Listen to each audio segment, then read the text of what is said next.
Welcome to the Kickstart podcast, where we highlight the stories of how professionals kickstarted and navigated their successful careers.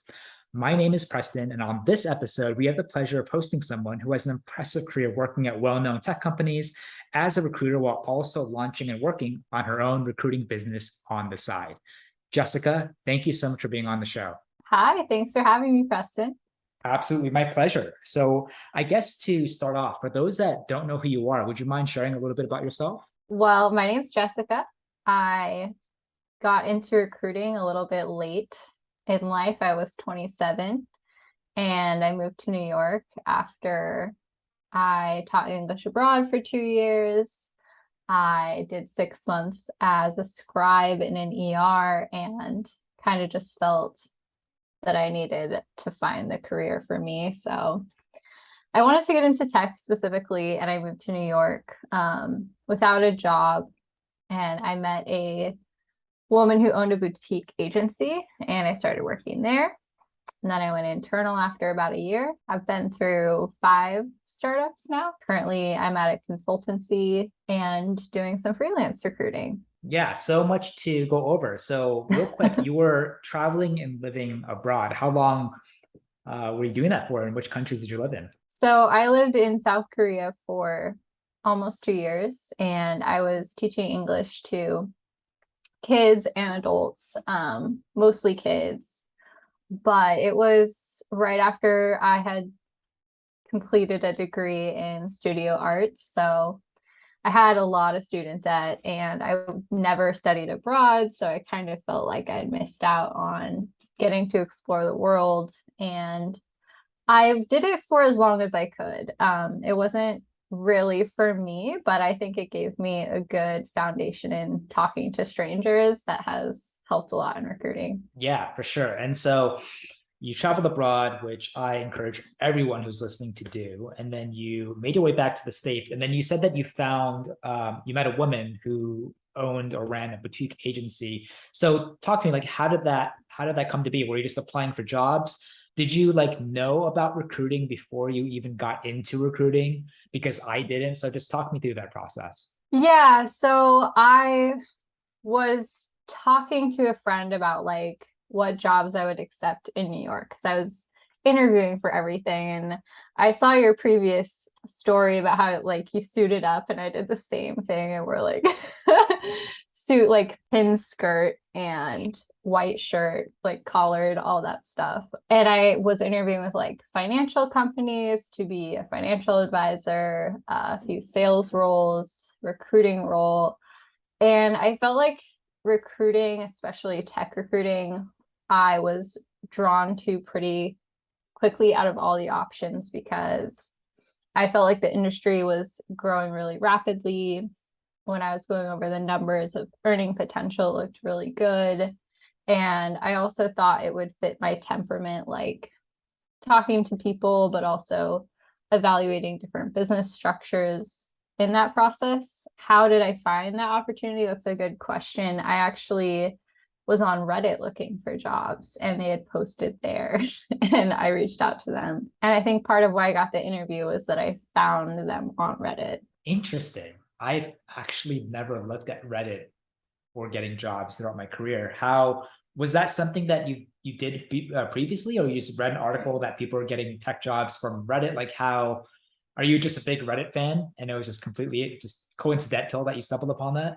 Yeah, I was looking for, I think I was looking for like nooks and crannies that tech people would be that weren't so like obvious and in your face because I didn't have any experience in the field. I also didn't want to be in an environment that was like too large or too corporate in my first position. So yeah, I really lucked out because I think culturally that small team of like 3 people was exactly the kind of thing that I wanted, being new to the city that's so big and so much to absorb.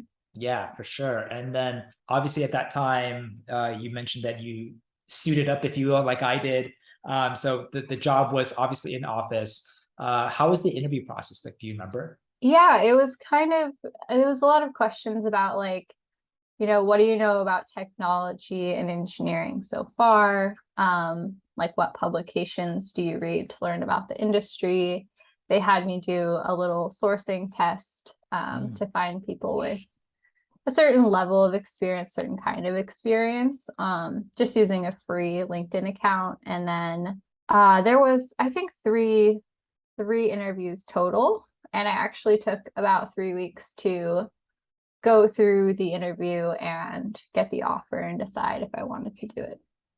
And then at that point, was it an easy decision for you to accept, or were you considering maybe a plan B that you were internally conflicted with? I do think that I would have liked to see a few more options, but I was having a lot of fun in New York too. And I was like, well, I need to get to work, and this looks like a pretty good one. So I accepted it. Cool. So boutique agencies sound like it was very much in the tech industry. Were you running a 360 desk? And for those who are listening who are unfamiliar with that phrase, it basically means you're responsible for both generating business development clients on one end, and of course finding and sourcing candidates on the other end. Or were you mainly just focused on one or the other? I was actually just doing a sourcing position. So I wasn't even taking candidate calls. I would do the outreach, and I was building a database of engineers who worked on the product. So no data engineers, DevOps engineers, security. It was really specialized. What I would do all day was research what was on people's profiles, look at the companies they were working in, research the companies. And so for every tech company, I was pretty much listing all the engineers that were working on product and adding additional search filters so that we could find people based on their seniority, and then reaching out to them. So I had to write the messaging, and we didn't use any automation tool. So I was actually sending follow-ups manually. It was very brutal in that sense, but I did that for 9 months, and then I exited because, you can only do that for so long. You need to get the other experience. And I was only really getting that by shadowing calls, and like, it did know what to ask going into those further skill sets, but I needed to get the experience itself. Were you actually pitching roles to people you're reaching out to, or you're just kind of reaching out to people and talking to them saying, hey, like if you might be interested in a new job, talk with me. And, if we come across future opportunities, we'll obviously share that with you. Like how did the communication narrative kind of look? We pitched just one role in one company at a time. Gotcha. So it very much had a vibe that it was like from an internal recruiter. We would give some details about the company, except most of the time not the name. We would share some details about the compensation. Most of the time, like, we would try to personalize it to the level that like said, hey, we know what your specialty is as an engineer. Like, here's an opportunity. If the timing isn't right, like, when would you want us to follow up, or would you want to get to know each other? We had meetups so that people could come to our office in Flatiron and meet us in person if they wanted. Cool. I love how you said that you did not use automation. You did everything manually. I mean, that's how I learned. And I think recruiting is still possible, completely old school manual. You just have to be very organized and just be able to document it meticulously. But for those that are just doing it manual, then it becomes even more important to make sure like your outreach, your narrative becomes even more personalized and customized, obviously, to whoever you're reaching out to. So do you have any tips for anyone that's listening? Like what are some things that you like to do when it comes to like personalizing and customizing that you think kind of works well, and you think maybe others could learn from? Well, I will do a lot of Googling on the person, look at their GitHub, look if they have a website portfolio that they've made, maybe try to notice trends in the kinds of companies that they've worked at, and just comment to, oh, I saw you're interested in this, or I thought this project was really cool, or maybe ask them a question about a project. I feel like if they're getting so many messages and they can tell that you're really like deep in there, like looking at them, it does increase the likelihood that they'll want to talk to you. I think maybe through COVID that that probability has dropped. So I actually don't personalize as much these days. Cool, cool. But even a certain level is still very, very important. Just to kind of get the receiving end, the impression you're making an effort, right? And you're just not being a robot. Cool. So you were there for about 9 months, and then what made you decide to kind of go in-house? Why not stay in the agency world in a different, larger capacity? Well, the role was very, I mean, the company was very transparent that like, this is a function that we always need that's not going anywhere because we're very small. And so they were very upfront that like, you know, after a year or two, you might want to leave and that's fine. Like you can see if there's opportunity for growth, but at the time there wasn't. And I had gotten some good job offers based off of my experience and decided to take it so that I could grow more. And I also thought it would be really great to go internal and meet more people in New York because I was still pretty new and working a lot. So then when you left the agency, how did you said some people reached out to you. Did you cold apply to your first kind of internal job? Did you use a recruiter that helps other recruiters? Like how did that work? I just cold applied to a lot of places and I think I had 9 interviews and I got 3 job offers. And yeah, I took the early stage startup.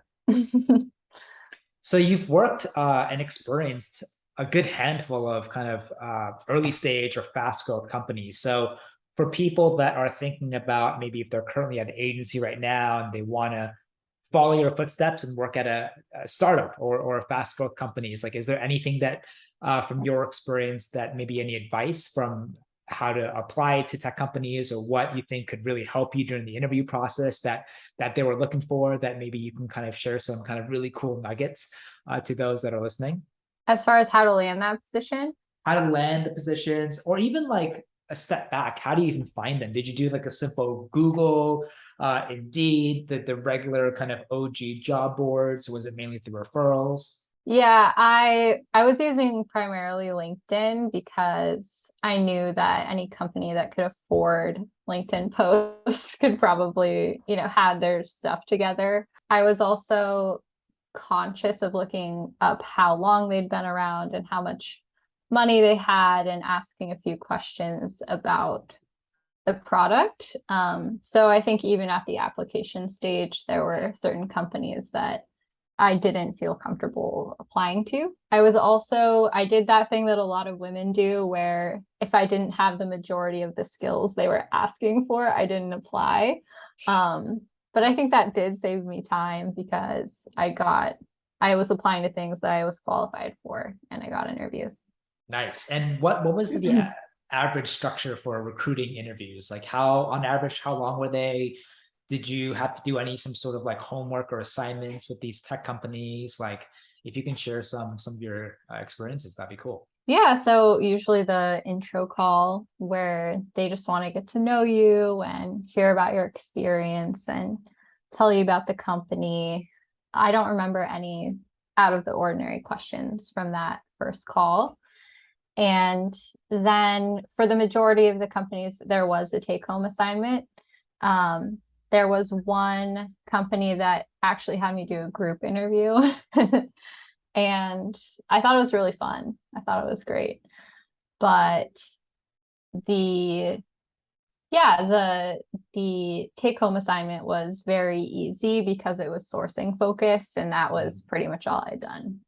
Before you joined your first internal job at a tech company, did you make up your mind that, hey, recruiting is what I want to do as a career moving forward? Because you shared that even before you joined the boutique agency, you were considering a lot of different types of jobs, from sales to even financial services. So what was did you have something in the back of your mind, like, oh, maybe I should try other careers? Or maybe you just enjoy the boutique agency so much, you just kind of want to put all your cards into the recruiting career. So Is that what happened? Or maybe you still had reservations and it wasn't until maybe like your first in-house job that, okay, yeah, maybe this is something I want to do. I was very determined in my first internal role that like I want to grow a lot. I want to make this work. Like this is fun and interesting to me so far, more than other jobs that I've had, and I'd had enough experiences to know that. So I was extremely committed, but I think that in that first internal role, I got burnt out. So after the first role, I was questioning if I wanted to get out of recruiting. And ultimately, I felt that I had already grown so much and I shouldn't throw away my skills. And yeah, after taking a extended break, that's when I started actually working on creating my own brand so I could do freelance work. I asked myself a lot of questions about like, well, why am I feeling this way about recruiting? Why am I considering leaving? Like, what do I need to adjust to continue on this path? Can you walk me through just a day in the life of a recruiter at a company or a tech company? Like, what did you do? What does your average day look like for those that are curious? It can vary based off of what stage the company is at, like how much time you're spending evaluating inbound. There's a lot of outbound regardless. So whether it's in between meetings or a blocked off time, just looking at profiles and sending outreach messages, I've always wanted to hit at least 20 messages a day, sometimes up to a few hundred a day. And so that requires a lot of focus on using your time wisely.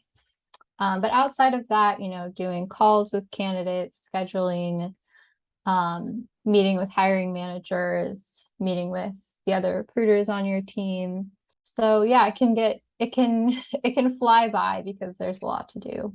Yeah, I loved how you said that on a given day, you can reach out to 10, 20, or hundreds. And without adequate time management, then that is something that could easily lead to what you referred before to burnout. I've been there. You've been there. A lot of recruiters I know have been there, unfortunately. It's horrible that we've been through it, but I think it's also real that it happens in recruiting, like with any other job out there. And I think what people need to know is that I think if you're in an internal capacity, and sometimes you're alone at smaller companies, like their recruiting team is just like one recruiter, maybe two, if you're lucky. And if they have 10 positions open or 200, then it's the expectation that really just falls on that one recruiter. There's only so many positions you can actually do at a given time.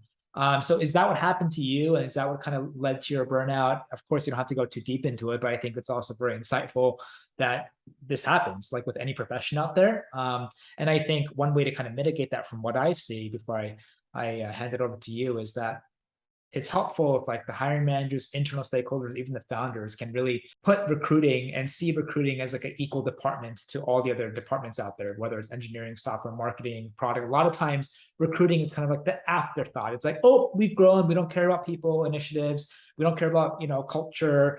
And we just raised a bunch of money and now we need to help people, and then just kind of hire a recruiter as an afterthought instead of like making recruiting part of like the overall structure and strategy and giving the whole department and profession the respect that it needs and the critical role that it plays in the company. So I know that's long-winded, but I guess going back, my question to you is like, what really caused kind of your burnout, if you don't mind me sharing? And from a lot of the different companies that you worked at, like, did you have instances where you had maybe better relationships with founders or worse relationships with founders, or maybe did their view of recruiting change?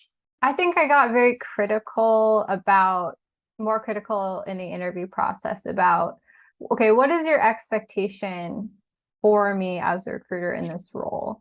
What's the hiring plan for the year? What's the budget for acquiring inbound in some way? What kind of tools am I going to be able to use to maximize my time? I was very surprised once, like the second time around in interviewing internally, that I just felt a lot of answers were insufficient, and it really bolstered my decision to continue to look for a right fit and also work on a way to freelance so that I could be a degree removed a lot of times, because when you're in an external recruiting role, you can get the bare minimum details that you need to relay to the candidate. But as far as like all of the hiring metrics that may not be realistic, that's not going to impact you in the long term.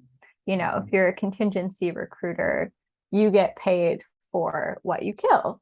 And I think after the first experience, that was a lot more appealing to me. And I also ended up finding some like contract roles and now my current internal position where I know exactly what the goals are. All of the budget and planning is predetermined. And there's always going to be some things that are not predictable, but there are some knowns that you can get before you accept a position. So I guess that makes me wonder. So for the internal positions that you've had, was a lot of it just unpredictable, where you thought you were responsible for X, Y, and Z, and then the founder or the hiring manager would be like, "Hey, Jessica, actually, no, we changed our mind, or we need like 10x more than what we initially asked you." Like, has that happened to you a lot? I think in my first internal role, I did not ask at all what is expected of me. So once I would focus on a few roles at a time. I'd fill some, like there would just always be something entering as another role exited my queue. And it got to the point where it was like, okay, so when when have I done a good job? Like I think the reinforcement or like the knowing that I was going to be growing in any way was not clear to me. So I felt that no matter how hard I tried or how good of a candidate or how many positions I filled, there wasn't a lot of direction in my mind as to where I was going.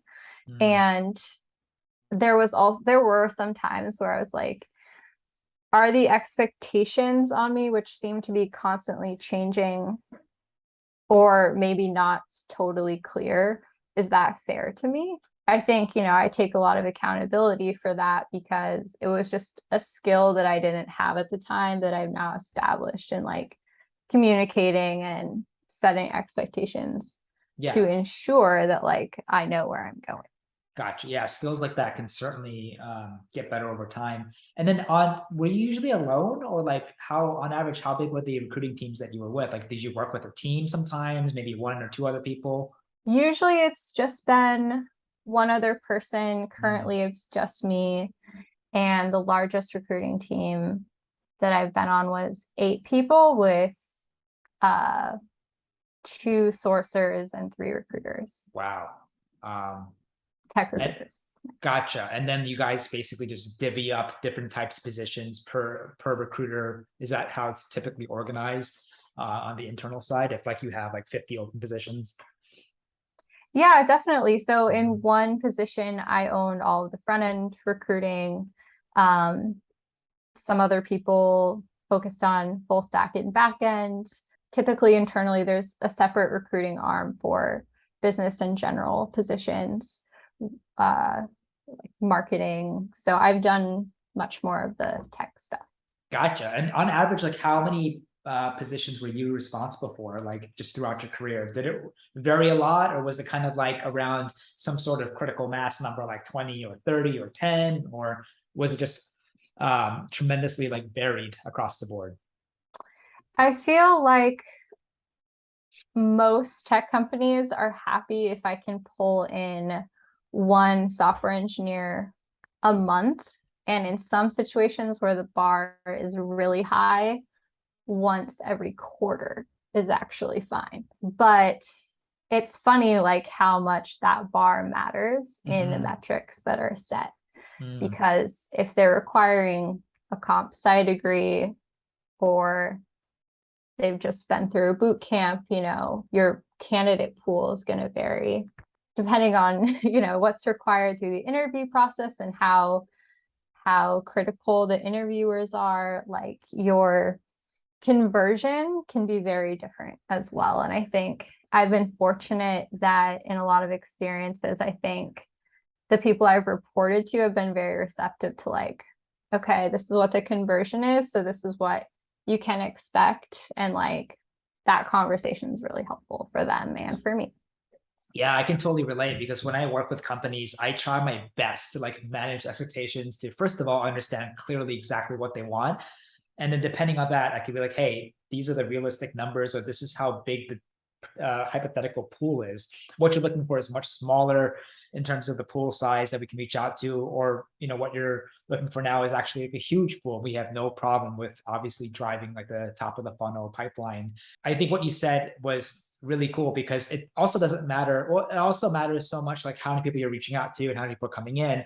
But then if everything else isn't optimized, or if there's too many stages, or like if all the internal interviewers are not on the same level in terms of like who they think the ideal profile is, like, yeah, you can put 100 people through that and not hire a single one, right? Versus like if everyone was on the same page, everyone was crystal clear in terms of like the candidate's profile from the recruiter to the actual hiring manager and the founder, then like if you can even send one or two and they can just make it all the way through. So I think managing expectations, like you said, is super key. I think being on the same page, obviously between the recruiter and the hiring managers or the founders, is super key as well. And just making sure like everything and everyone just has a good experience overall, specifically the candidates, right? Yeah, for sure. And Cool. I think that you'd asked before, like, have you had different experiences with founders and hiring managers? And yes, like absolutely across the board.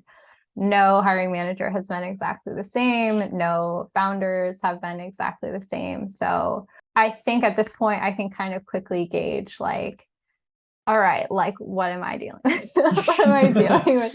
Like, how's this gonna go? Yeah. How's this gonna be the best be managed? And I do think experience in founders and hiring managers really shows. Mm-hmm. I love that because if you're listening and you're thinking about starting a career in recruiting, or you are a recruiter right now, or maybe you've been a recruiter for the past 1 to 2 years and you want to move internal, or you want to work at other companies, I think it may sound commonsensical and basic, but it's super important to, if you can, through the interview process, try to also interview like the hiring managers or the founders, because like you can get, like Jessica said, a sense of like what your relationship would be with these people. Because ultimately, if the company is hiring in a very simplified way, the founder, hiring manager, they will have kind of an idea of like who they want to hire, how many they want to hire. That gets relayed to the internal TA team, and it's their job to go find people. And then there has to be like both teams have to be on the same page and constantly communicate with each other.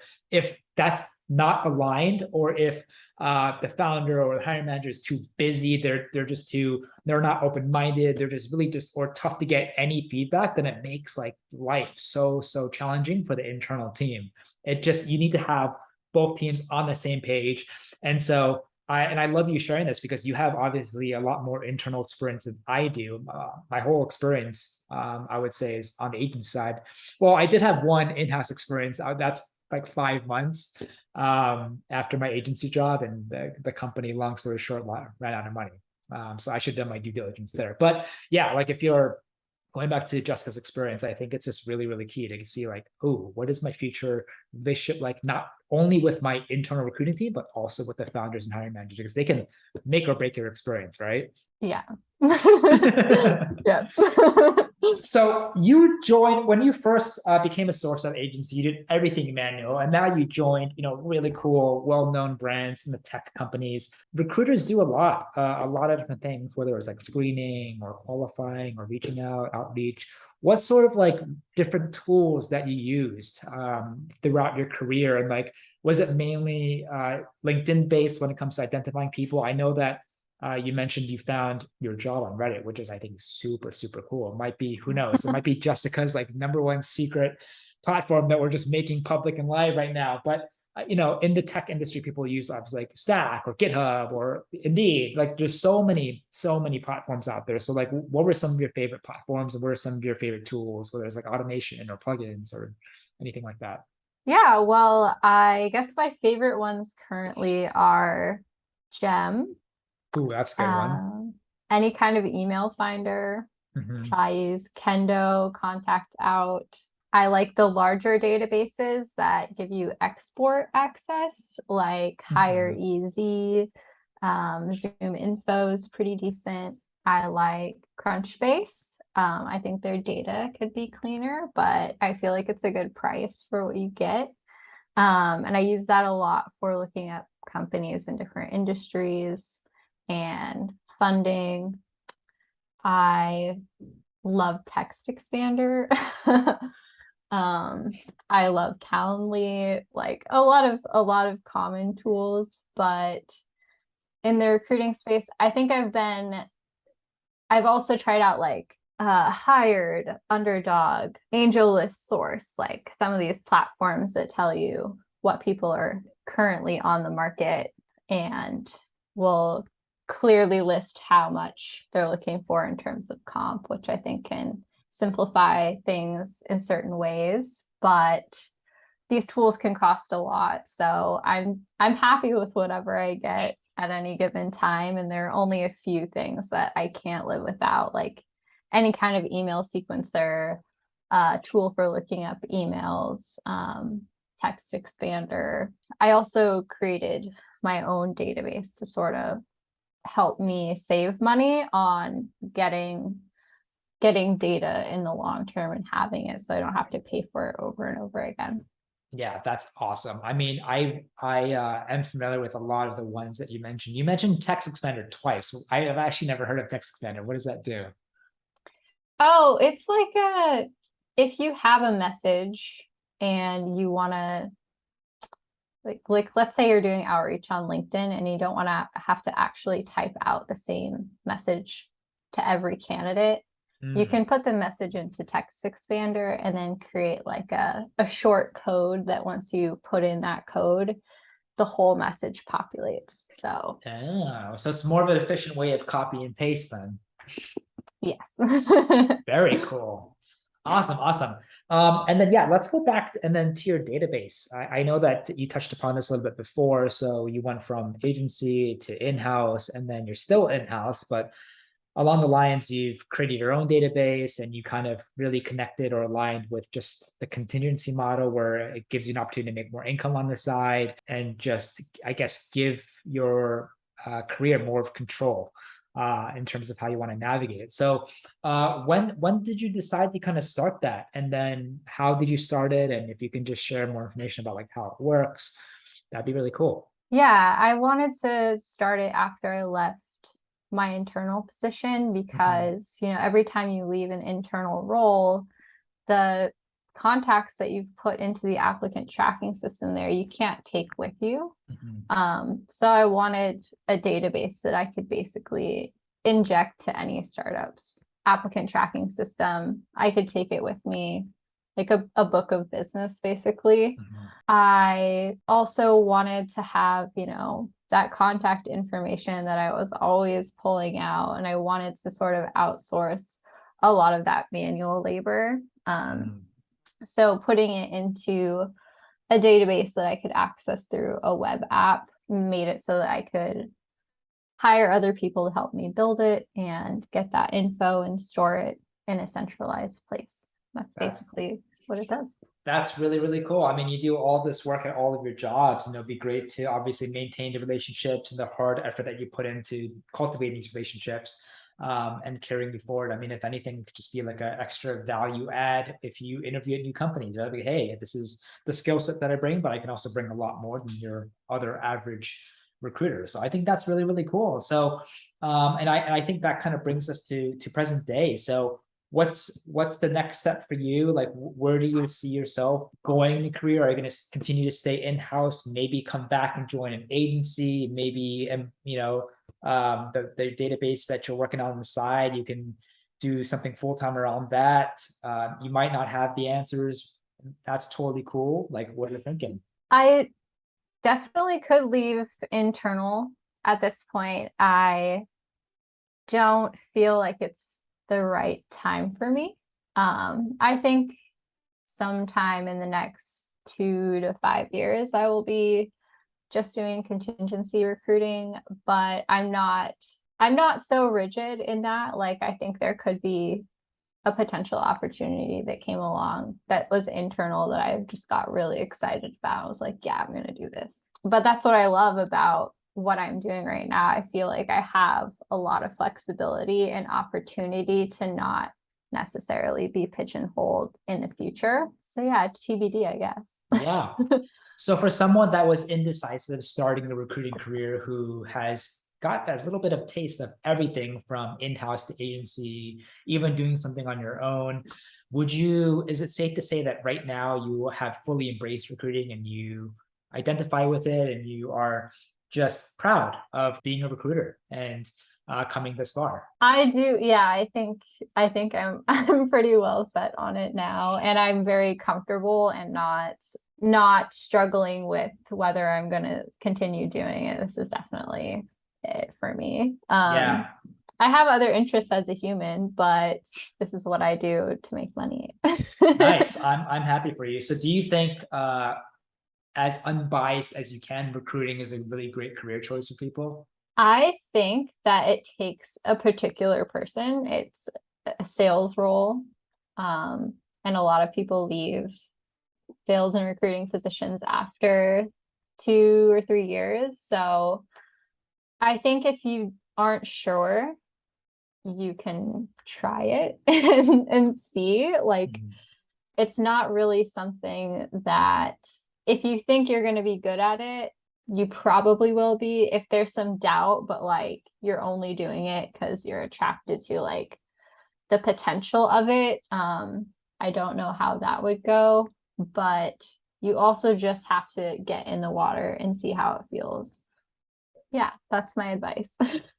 It does not hurt to just dip your feet in and try it out. I think what I'm seeing a lot is like people somehow get the wrong impression about recruiting, thinking it's like easy, like they can just work for themselves, start their own agency, start their own independent recruiting career without any recruiting background and just kind of get up and running and start something.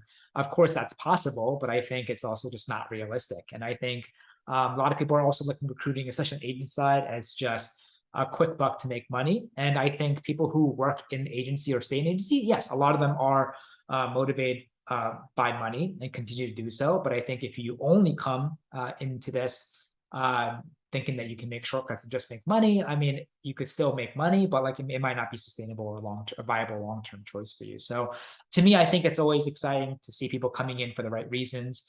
And if they're unsure, like you said, yeah, just go for it and try it. And I think it's hard to just try recruiting jobs internally without any recruiting experience, as most startups don't really hire recruiting coordinators. And if they do, it's just a dime a dozen. It's not that many options out there. Most likely your best bet is in the agency world. And you can totally do what Jessica has done. Try it out. And then, you can either stay in the agency world, maybe work at a different agency or kind of go in house, which you did. And it's really, really cool that you're able to find a place. So I totally vibe with that. And really, really happy that you're able to just, make a really great career for yourself and you're trucking forward. Thank you. Yeah. Yeah, I think that someone who is wondering, like, should I try agency or internal first? I would just beware in any situation because especially in New York, like there's a lot of opportunities. I interviewed at a few different agencies other than the boutique one, and it was a very, very different environment. Like, and listen to who you are as well, Mhm. because like you started in one of those places where you're like cold calling, right? Yes, and I came out a completely different person. No, I'm just kidding. No, but can you actually touch upon that? So, like, what are the main differences between just the culture that you've seen in-house versus agency, and what should some people maybe be cautious of or look out for? Yeah, so I think like there are a lot of agencies that are going to want to treat it as a very hardcore sales job. So, you're making a certain number of calls, like they have the metrics down that they want you to do. Where I think in the boutique agency, it was like, don't ever pick up the phone, please. Like, don't do it. And it was like personalized very well, just be very careful. And then internally, I think it's the same. There's like no cold calling. There can be a lot more work on like being like a cheerleader for the company, like working in coordination with the HR team and doing onboarding. So if you're not really that like rah kind of person and you would rather just be like hitting the phones, like think about that kind of stuff. So if you're like Preston, stay in the agency world. If you're not, go internal. But yeah, I think, can I ask you, actually, thanks for reminding me, do you think recruiting is a sales job? Because I think this is fascinating. I 100%, without a blink of an eye, would say 100% yes. And I shot this on top of the mountaintop, but I was also surprised to see a lot of people like, no, Preston, recruiting is not a sales job, but you said it is. So can you maybe share why? I think it's a sales job because there is a funnel and there's a conversion rate at every stage similar to sales. Mhm. And you just can't escape the fact that there's going to be a certain input and a certain output through the whole process. There are numbers that you look at that you're going to look at in sales or recruiting. I think there's also a lot of context that you have to pay attention to. Like when you're selling a physical product or if you're selling a job, you know, people aren't going to accept you just saying this is a job. Like you have to sell all the details and you have to wrap all the context of that product into what you're saying. And you also have to read the person that you're talking to, like pick up on, are they buying this? Are they not? You know, based off of what I already know about them, is this a detail that's going to be attractive to them or not?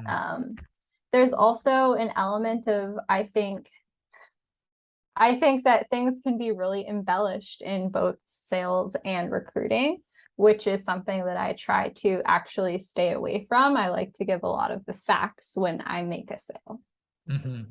I love that. I mean, I agree with everything. I think whether we like it or not, we're always selling.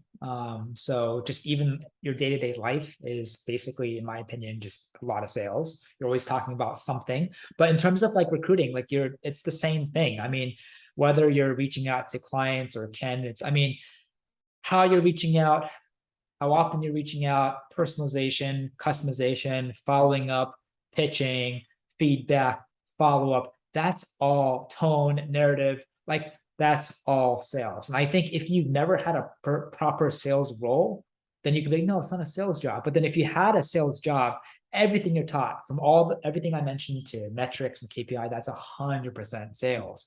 And then, you know, you not only have to just reach out to candidates, but you have to get them excited about a job. Same thing with the client. If you're on the agent side, you have to get them excited to want to work with you. All of that is sales. So you're preaching to the choir, Jessica. I just wanted to hear from your perspective, but I totally agree. So I guess moving forward, where do you see like recruiting going? I mean, just what are you seeing in the market right now? It's been a pretty crazy year the past 2 to 3 years. Recruiting before 2020 has always been in demand, and then 2020 happened, which kind of turned everything upside down. And then all of a sudden, recruiters, the first time in my career, almost became the rock stars. Like in tech, if you're a recruiter, like the engineers are rock stars because they're the highest paid, they're the hardest to get to, like everyone needs them. But there was a very unique time period where everyone needed recruiters, and it was like an amazing, demand is still there, but not like at the crazy peak as I saw, and I'm sure you can kind of see it too. But like we were all almost as cool, if not cooler, than engineers in our industry, which is so funny because recruiting has been around for ages. And I think for the first time, everyone looked at recruiting. Wow, recruiting is like trending. Recruiting is trendy. Recruiting is sexy. And all these, all of recruiting professionals that I know, and even you, your colleagues or friends, like they're just getting ridiculous offers left, right, and center. Like the amount of companies reaching out to them or trying to poach them just increased skyfold. Like, what did you see from your experience? I mean, I just thought it was jaw dropping. What did I see with other recruiters? Just Or during that time, like, did you also see like that happening all around you as well? Did you have like more people reach out to you directly? Like, what was your experience? yeah, more people reaching out. a lot more straightforward, like because everyone was open to chatting and everyone was reaching out. So it was really refreshing to me that people just got to the point. I think the remote aspect was great too. It sped things along. That was wonderful. I saw a lot of people on LinkedIn, other recruiters, like very excited about taking on new positions. It seemed like there was always a recruiter I know who was like, oh, I'm doing this other thing now. And then now we're seeing the flip side because layoffs are happening once again.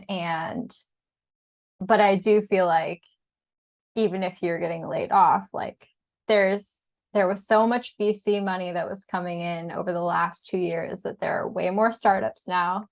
So there are way more positions and opportunities. And I think where recruiting is going is a little bit confusing because before everybody was in office. So if you're accepting a position, you're kind of like thinking mostly about what your package is, the team, what the company does. Where now you're also factoring in, is this going to be the work situation that I want? So as far as I think there's going to be more flexibility, but maybe a little bit harder time finding something that checks literally all the boxes of the things that you would want to do for internal recruiters. And I also think that because there are so many people getting computer science degrees these days, that tech recruiters that focus on engineering are going to have a diminishing value over the next 10 years. And there's going to be greater value on things like recruiting for product or just other departments. Yeah, that's super interesting. I think to recap, as I mentioned, we became the rock stars, and then we became the flip side, the first people to get fired, unfortunately, which is what is happening a lot. And it just breaks my heart that layoffs are happening. But because everything's remote, it just changes everything. So like, I think the good news is that the past like 2 or 3 years brought recruiting a lot more to the forefront in just terms of discussion and how people perceive recruiting, the importance of it within an organization, within a fast growth company. And then it also just added it, just gave it a lot more awareness. So people who want to be recruiters, I think more and more people want to be recruiters. And I think that's a great thing for just the profession in general. I think, like we said, companies are not going to go anywhere. Companies will continue to get funding and continue to grow. How long this recession happens, who knows? But I think it's still a good time to be a recruiter, to start a career if you're thinking about it and you're listening. And yeah, it's also like really interesting to hear kind of your thoughts on just engineers, recruiters out there that just focus on just engineering. There has been a ton of boot camps that popped up that are continuing to pop up, and yeah, there's just been a flood into the market of boot camp grads coming in, and it'll be interesting to see like how that changes that overall dynamic and the activity in recruiting moving forward. So I think that's very insightful, and I will personally actually keep a tab on that. Yeah, I mean, I just see that to be super valuable to hear from someone that has experience working on both sides. And I think you've done an incredible job, Jessica, in terms of just navigating your career, working at the companies you did, and now even just taking that extra leap and starting something in your database, which sounds promising. It definitely makes sense. And whether or not you want to stay as a recruiter internally, or maybe you branch up on your own, I think you're definitely positioning yourself off well. So I guess one thing I do want to ask you is, I guess for anyone who is a recruiter right now, who wants to be a recruiter, who wants to, again, just do what you did, do you have, if there's one advice that you can share with people recruiting or just navigating a successful recruiting career, like what would it be? Well, so my first contingency clients I got